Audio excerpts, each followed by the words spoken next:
Donc on va commencer par, comme le camarade a fait tout à l'heure, par avec un minuteur 5, 4, 3, 2, 1, 0. C'est bon. Mesdames et messieurs les journalistes, nous vous remercions d'avoir répondu présent à cette conférence de presse. Il s'agit d'une conférence de presse commune, comme vous le constatez, entre le groupe de 23 partis politiques et le PDCI-RDA et les 3 groupes parlementaires de l'opposition ici présents. Certaines organisations de la société civile s'y sont associées.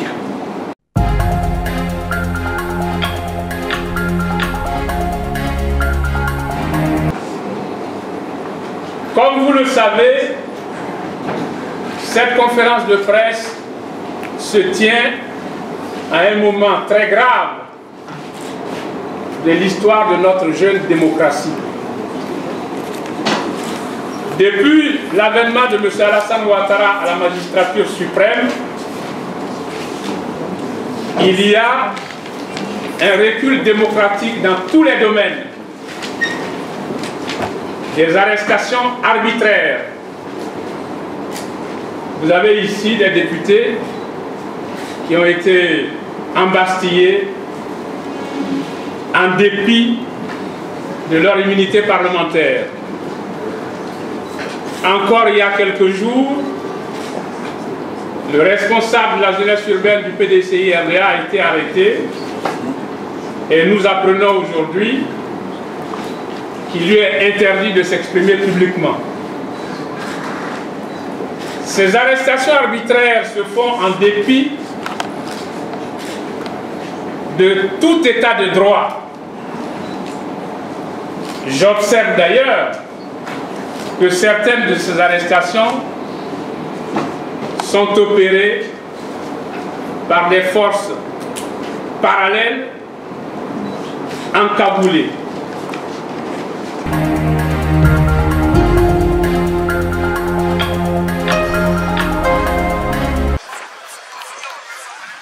Chers amis et chers camarades, je suis très heureux de me retrouver ici ce matin à ce grand meeting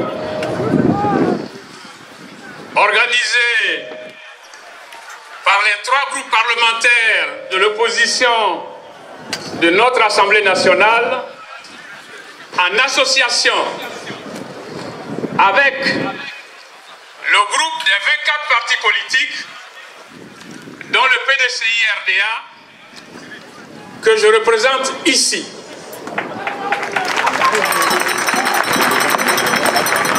Je voudrais tout d'abord vous remercier pour votre présence massive, bien que ce meeting ait été convoqué en l'espace de 48 heures. Mais je voudrais vous dire que ce meeting n'est qu'un meeting d'échauffement.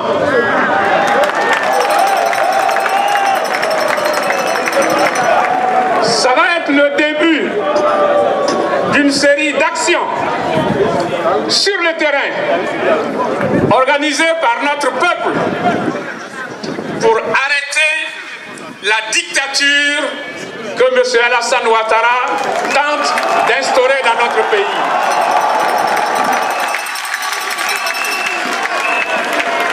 En effet, depuis son arrivée au pouvoir, dans les conditions que vous savez tous, tant notre pays, la Côte d'Ivoire, a été meurtri par une guerre fratricide. Nous avions tous espéré que, à partir de 2011, ce serait le début d'une nouvelle ère pour renforcer les assises de notre jeune démocratie. Or, que non. En effet, nous ne connaissions pas ce monsieur dans sa véritable nature.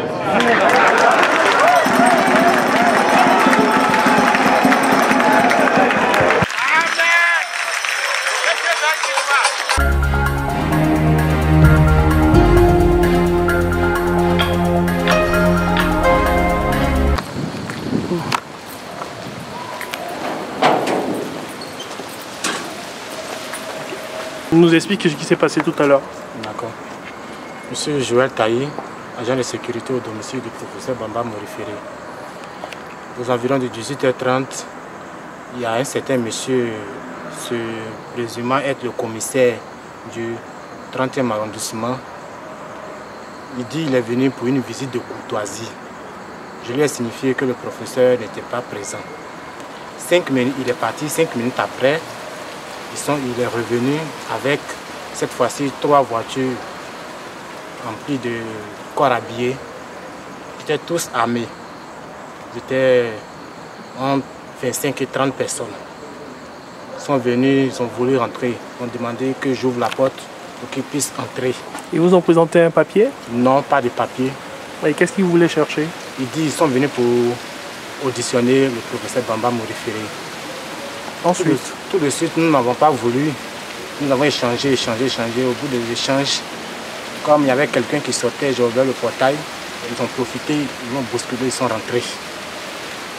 Quand ils sont rentrés, heureusement, ils ont trouvé Madame le ministre, Afsata Baba Lamine, qui était là. Elle les a demandé de sortir le mandat d'audition. Ils n'avaient aucun papier. Après plusieurs échanges, ils ont échangé.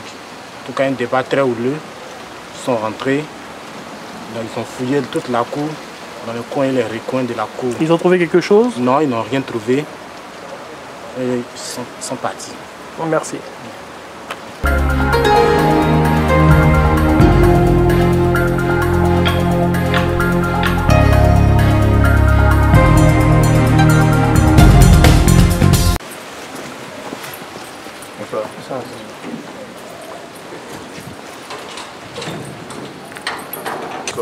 Bonsoir.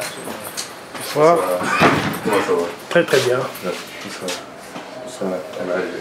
D'accord.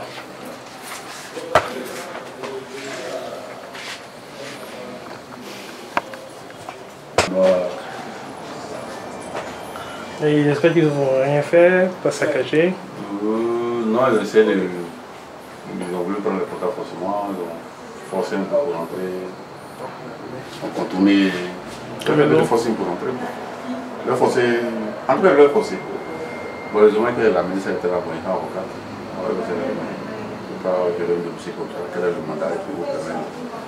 On n'a pas de mandat. Ils sont fait passer pour des gens du 30e. Et après, il y a l'autre qui est là, qui a l'autre 30e. Ils ne sont pas informés. D'accord, nous aussi, on va appeler le 30e pour vérifier.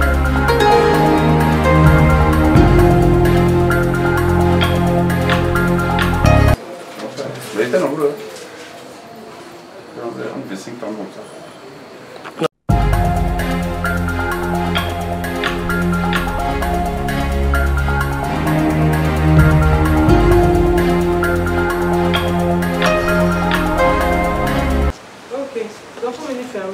Bonne nuit. Merci. Tu montes, tu fermes. Non, on va laisser passer, on va parler après, je vais éteindre. D'accord, ok. Très bien. Tiens. Bon, allez, merci beaucoup.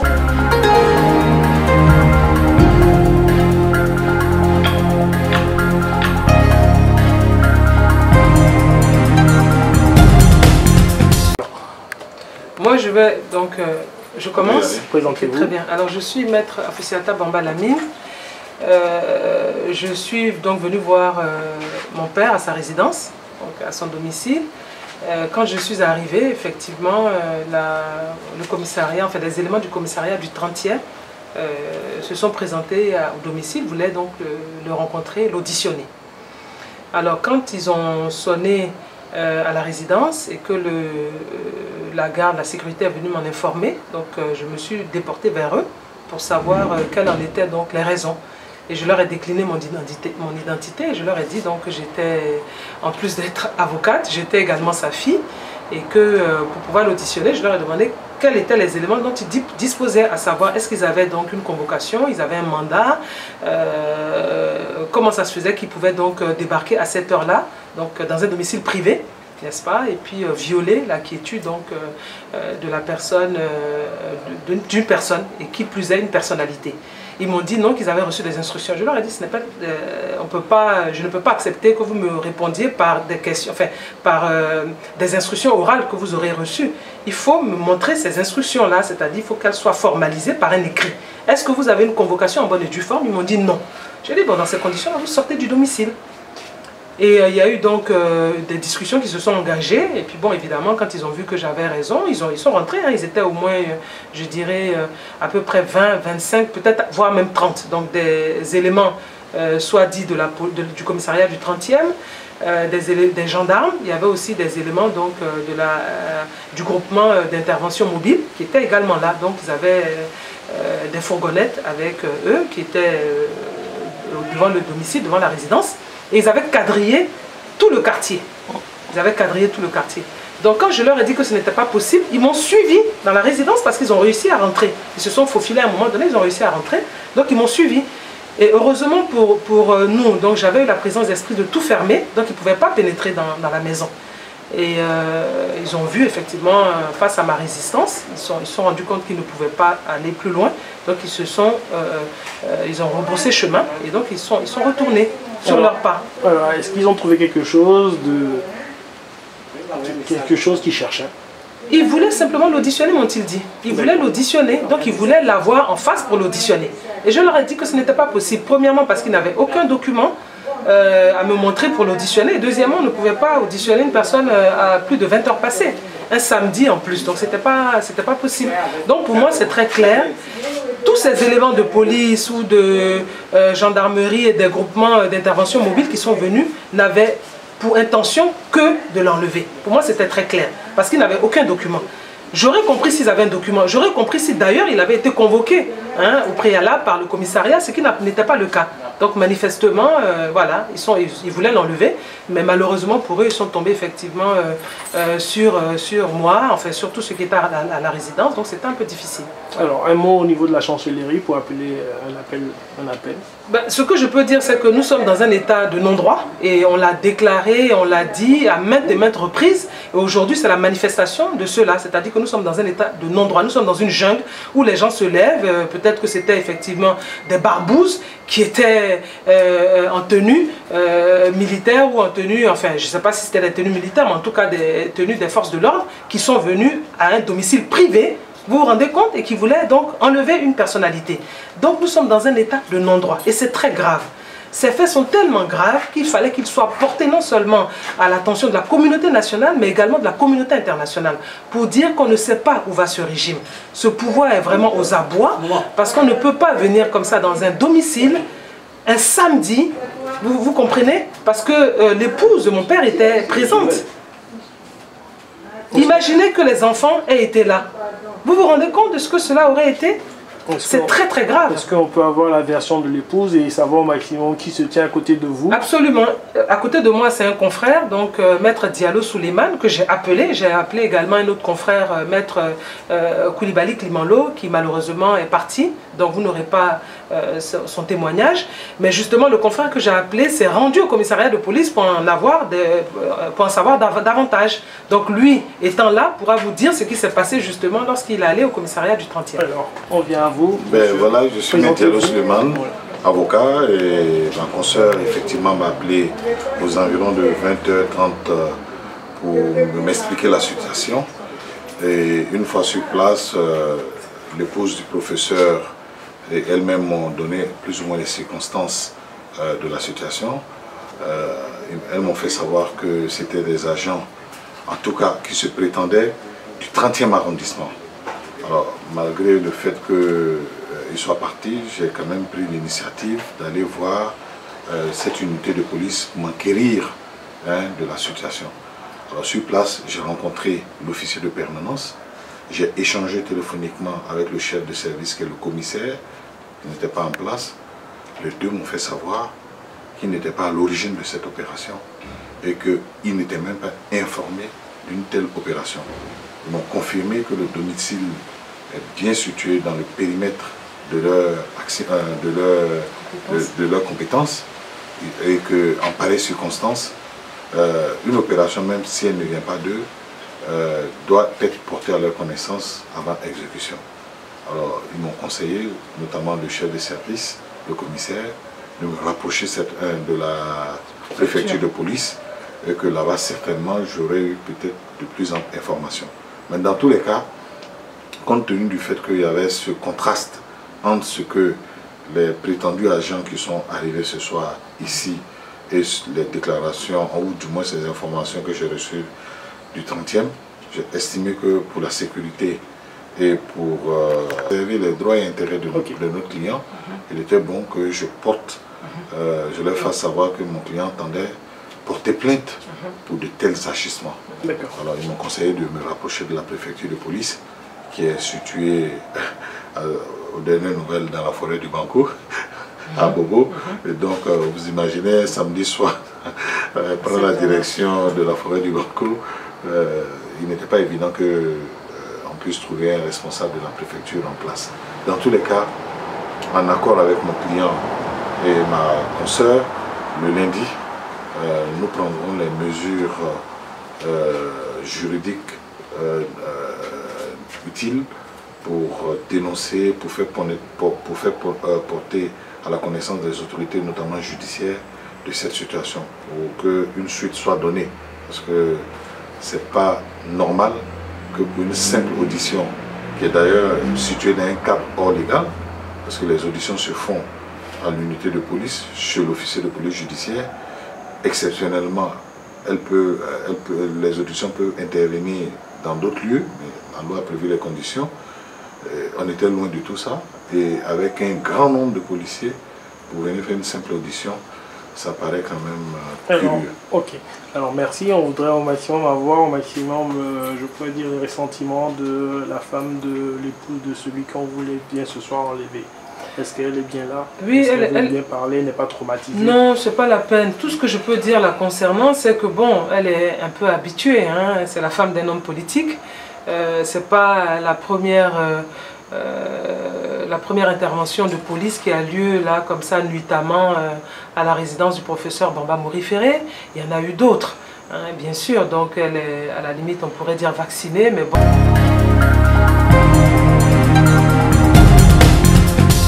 Cela étant, c'est quand même bon de rappeler qu'il s'agit d'une personne qui a été élue, le président de la République, en l'occurrence le président Alassane Ouattara, qui s'est présenté comme un démocrate respectueux des droits de l'homme, qui lui, aujourd'hui, à hauteur de tout ce qui se passe là.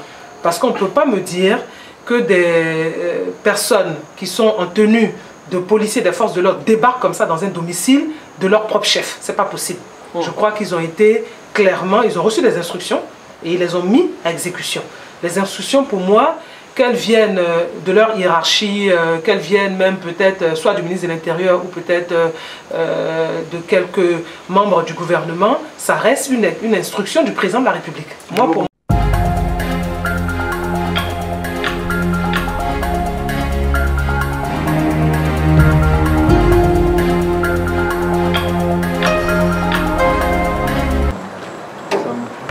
Bonsoir. Venez s'il vous plaît. On voulait vous poser juste une question. Est-ce que aux environs, poser un peu de questions, quoi. Aux environs de 17 h, est-ce qu'il y a eu la police dans cette rue-là? Oui. Vous les avez vus? Oui. Ils étaient habillés en force républicaine? Oui. Ok. Vous travaillez dans quel service? Oui. Vous travaillez dans quel service? Oui, SDSB. SDSB. Vous êtes en face de la maison de qui? Est-ce que vous êtes en face de cette maison qui est là, c'est ça? Oui. Mais vous avez vu, bien sûr, la police. Ils étaient combien? J'ai pas eu le temps de les compter. Mais est-ce qu'ils étaient en véhicule? Oui. En tenue? Oui. Vous, c'est quel nom? Non, c'est Karamoko. Merci.